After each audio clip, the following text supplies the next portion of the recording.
Hello everyone, this is Pico Entertainment and we're back again, and here now we have another video for you, and we will now be talking about tennis and the very sudden shocking announcement that tennis superstar Naomi Osaka has withdrawn from the French Open.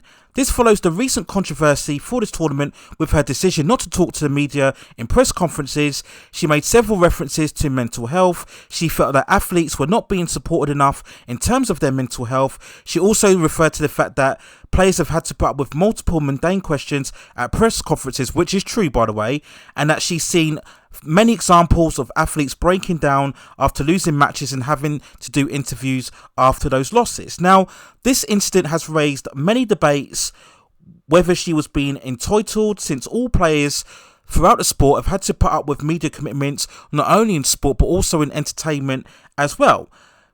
It raises the other question about players and whether they should be obliged to talk to the media and help to promote the game, as many fans want to hear from the players and get their current mood leading up to tournaments, post-tournaments. So should the players always be obliged to speak to the media and speak to fans in general? It also has raised the issue of whether the young athletes reaching a very high level of success, as what Naomi has done, are they being burnt out by the intense media spotlight, attention and scrutiny? We all know that despite not being world number one, really currently Naomi Osaka is the biggest superstar of the tennis game, particularly the women's side, along with Serena of course. That in itself carries a lot of pressure because many fans are looking for Naomi to pick up the baton from Serena when she eventually leaves the game. It also raised the other questions for me. Where's her management team? If she's feeling this intense pressure and anxiety, then where's her management? Where's her entourage? Are they not helping her? Are they not supporting her enough? Are there certain issues or breakdowns within her own management team? And is she feeling isolated and not feeling that she's getting the right amount of support? Is she getting too caught up in all of the endorsements and sponsorships and image deals? It was recently revealed that she's earned over 55 million over the last 12 months. And when that was broken down, it was confirmed that only 5.2 million of those earnings was from her time on court. So that's quite a hefty majority in terms of sponsorship and image deals and promoting herself all over various platforms of social media. So is she getting too much involved in the social media, and has that been a determining factor in adding the perceived pressure onto her in terms of this tournament? Now, when it comes to this issue, I've been very divided over my overall judgment on this. On the one hand, Naomi does have the right to not talk to the media if she feels she doesn't want to. If she's feeling certain pressure, certain stress, if there's other things going on in the background and she just doesn't want to talk to the media, then she doesn't have to. That's her right as an individual. Now, she was fined by the Tennis Association for $15,000 for not committing to the recent media press conferences. But the other side of it is that all other athletes within the sport, within tennis especially, have to interview press before and after their matches. Whether they've won the trophy or whether they've suffered a big loss, they all have to come out afterwards and give their interviews. As I mentioned before, everybody has to be involved in help to promote the game. And while she's only 23, Naomi has been in the game long enough now to be aware of these full commitments. She's won 4 Grand Slams. She's won the last 2 Grand Slams in the US Open of last year and the Australian Open of this year. So post her winning those tournaments, she would have done multiple interviews and appearances and press commitments, but we never heard complaints when she was winning. So it raises the question again, is the pressure getting to her? Is that weight of expectancy level too much for her to cope at this moment in time? Now, people will throw in the fact that she is young and 23, and that's an immense amount of pressure and scrutiny for her to be under, which is true to an extent. But I point back to all of the previous legends of the game. When we look at the likes of Steffi Graf, Martina Navratilova, Chris Evert, Monica Seles, Martina Hingis, all of those players were equally successful, if not even more successful than Naomi around the age of 23. A lot of those players, they came into the game when they were 16, 17, 18, and they were winning Grand Slams back then. they would have also had the massive media spotlight put on them at a young age. They would have also had to carry out multiple media commitments and obligations at a young age. I'll put the caveat that the media scrutiny back in those era was nowhere near the intensity level that it is now, primarily part to social media, of course.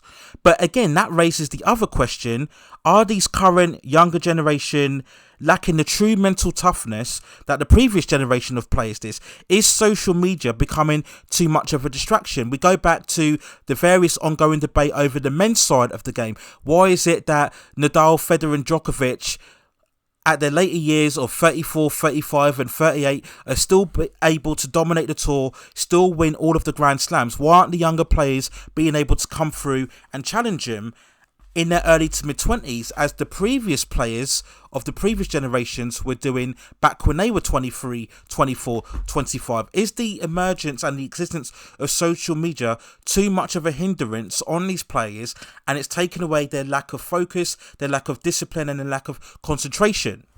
That's something that we always have to ask about these players nowadays. You know, is the primary reason why the players of yesteryear were able to stay so focused is because they didn't have to put up with the internet and they weren't getting distracted by going on Facebook and TikTok and Twitter and YouTube, etc., etc.? Is that derailing the younger players today? Because they're all talented athletes, they're all very healthy, they keep themselves in prime condition. They're very true and strict in terms of diet. They're very young, healthy, and so is Naomi. You know, you look at her, she's very young, healthy looking, looks after herself physically. But I think maybe there is too much focus on all the other media stuff that she's doing, and that's taken away from her focus in terms of the tennis right now at this particular moment. Now, we compare to other players, as I mentioned before. We look at Serena, for example. Her and Venus Williams, we all know all of the abuse that they had to put up for the best part of their careers, for the best part of 10 to 15 years, right? Now, when I heard about this incident with Naomi, I initially thought there was some sort of media incident where maybe she was being heckled by journalists, maybe they were being overly aggressive towards her after a certain loss, and that's what precipitated this response from her. But as far as I know, there's been no incident. For the most part, I think the media's treated Naomi very well.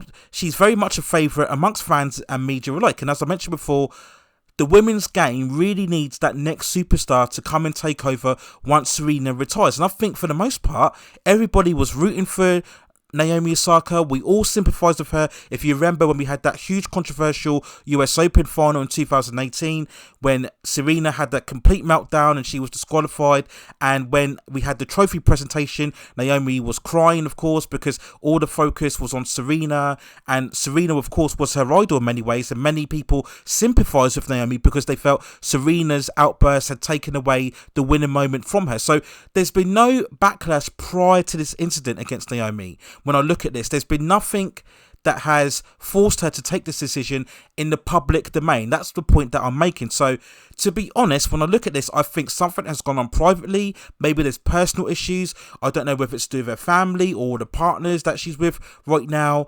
I think something has gone on within the background and it's just all got on top of her. I think she's ultimately made the right decision. If she's feeling the pressure is getting to her and she feels that she can't perform at the high level right now, I think it was the right decision to take herself out of the firing line and just get herself together.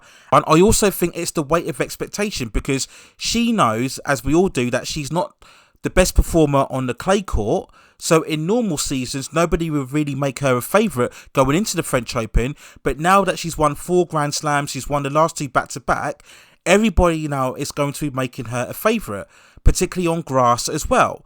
In every tournament she goes into now, she will be the main favourite. So that's an added pressure and expectation. And I think as well, that's got on top of her, because maybe she feels if she loses, everybody's going to be scrutinising her and the level of disappointment is going to be greater. I think there's an element to that as well. Now, she made all the statements about mental health, and yes, I understand everybody's very sensitive when somebody makes references to mental health. We automatically are very sympathetic, but I think you have to be very careful when you're making a statement like that, because you are leaving yourself open up for a lot of criticism, and there will be people up there, rightly or wrongly, that will look at her and the fact that she's earning all this money, she's got all this fame, all this adulation, she's very young, and there will be certain people that are deeming her as maybe being a bit entitled, maybe being a bit of a diva, maybe being a bit pampered, and maybe she's using mental health to kind of hide what other issues she's got in the background. And I'm not saying that's the case, but what I'm saying is you have to be very careful when you put out this statement. Now, personally, I think if she really wanted to take time out, she should have just stated an injury. That would have been the best thing to do. She did win her first round match in the French Open tournament, but I think the best thing would have just said, I'm injured, I'm physically unable to compete. Nobody would have made anything else, because we all know tennis is a very highly active cardiovascular game. It's no oddity for players to get injured when they're performing on here, so nobody would have made anything of it, and then she could have taken a time out and got herself together. But when you add more in terms of the mental health and you feel other athletes are mistreated, you're just opening yourself up to leave more questions. So at the end of the day, I think she's done the right thing to take herself out of the game.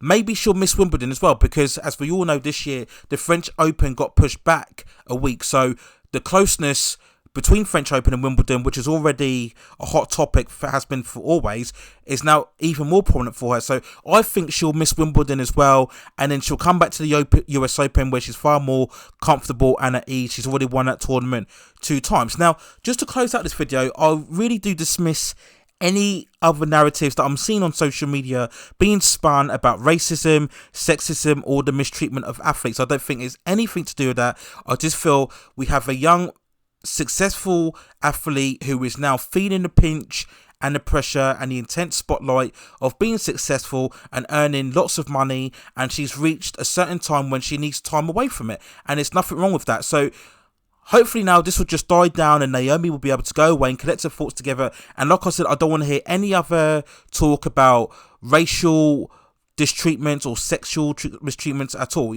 It's nothing to do with that. It's just, I think Naomi is feeling the pressure right now and she has to take the time out, which is fair enough, but at the same time I hold back a bit of sympathy, because all of the issues that she's talking about, every other tennis player on tour has to put up with those as well. So that's why I hold back my sympathy a bit overall. So if she needs to take the time out, maybe miss Wimbledon as well, and then come back and compete again in the US Open. I think that's the best way going forward for Naomi Osaka. But those are my thoughts and feelings on Osaka withdrawing from the French Open. Let me know what you think in the comments below. Are you sympathetic towards her?